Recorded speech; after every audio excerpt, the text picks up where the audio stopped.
بسم اللہ الرحمن الرحیم۔ السلام علیکم۔ خاتون جنت اور حضرت علی رضی اللہ تعالی عنہما کا نکاح و ولیمہ۔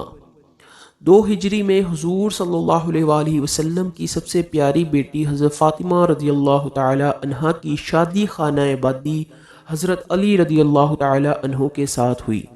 یہ شادی انتہائی وقار اور سادگی کے ساتھ ہوئی۔ حضور صلی اللہ علیہ وآلہ وسلم نے حضرت انس رضی اللہ تعالی عنہ کو حکم دیا کہ وہ حضرات ابو بکر صدیق و عمر و عثمان و عبد الرحمن بن عوف اور دوسرے چند مہاجرین و انصار کو مدعو کرے۔ چنانچہ جب صحابہ کرام رضی اللہ تعالی عنہ جمع ہو گئے تو حضور صلی اللہ علیہ وآلہ وسلم نے خطبہ پڑھا اور نکاح پڑھا دیا۔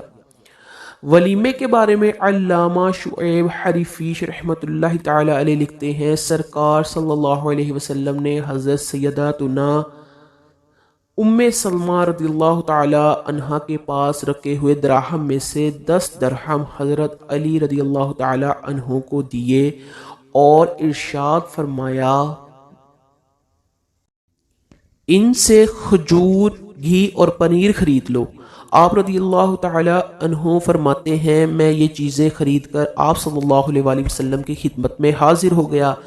آپ صلی اللہ علیہ وآلہ وسلم نے چمڑے کا ایک دسترخوان منگوایا اور آستینے چڑھا کر کھجوروں کو گھی میں مسلنے لگے اور پھر پنیر کے ساتھ اس طرح ملایا کہ وہ حلوہ بن گیا۔ پھر ارشاد فرمایا، اے علی جسے چاہو بلاؤ۔ میں مسجد گیا اور صحابہ کرام علیہم رضوان سے کہا، رسول اللہ صلی اللہ علیہ وآلہ وسلم کی دعوت قبول کریں۔ سب لوگ اٹھ کر چل دیے۔ جب میں نے آپ صلی اللہ علیہ وآلہ وسلم کی خدمت میں عرض کی لوگ بہت زیادہ ہیں، تو آپ صلی اللہ علیہ وآلہ وسلم نے چمڑے کے دسترخوان کو ایک رومال سے ڈھانپ دیا اور ارشاد فرمایا، 10 افراد کو داخل کرتے جاؤ۔ میں نے ایسا ہی کیا۔ صحابہ کرام علیہم رضوان کھا کر نکلتے گئے، لیکن کھانے میں بالکل کمی نہ ہوئی، یہاں تک کہ آپ صلی اللہ علیہ وآلہ وسلم کی برکت سے 700 افراد نے وہ حلوہ کھا لیا۔ خاتون جنت حضرت فاطمہ رضی اللہ تعالی عنہا کا جہیز مبارک۔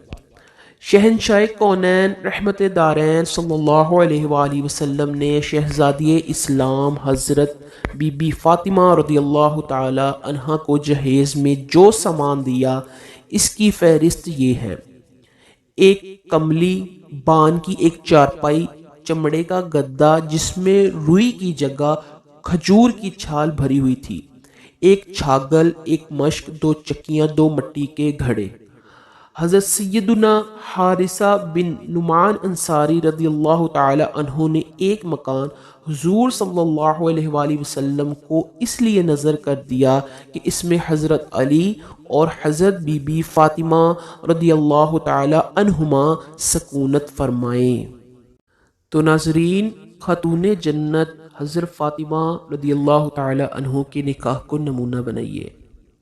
حضرت مفتی احمد یار خان نعیمی رحمۃ اللہ علیہ فرماتے ہیں، اپنی اولاد کے نکاح کے لیے حضرت خاتون جنت شہزادی اسلام فاطمہ الزہرا رضی اللہ تعالی عنہا کی نکاح پاک کو نمونہ بناؤ اور یقین کرو کہ ہماری اولاد ان کے قدم پاک پر قربان، اور یہ بھی سمجھ لو کہ اگر حضور نبی کریم صلی اللہ علیہ وآلہ وسلم کی مرضی ہوتی کہ میری لگتے جگر کی شادی بڑی دھوم دھام سے ہو اور صحابہ کرام رضی اللہ تعالی عنہ سے اس کے لیے چندہ وغیرہ کے لیے حکم فرما دیا جاتا، تو عثمان غنی رضی اللہ تعالی عنہ کا خزانہ موجود تھا، جو ایک جنگ کے لیے 900 اونٹ اور 900 اشرفیاں حاصل کرتے تھے، لیکن چونکہ منشا مقصود یہ تھا کہ قیامت تک یہ شادی مسلمانوں کے لیے نمونہ بن جائے، اس لیے نہایت سادگی سے یہ اسلامی رسمیں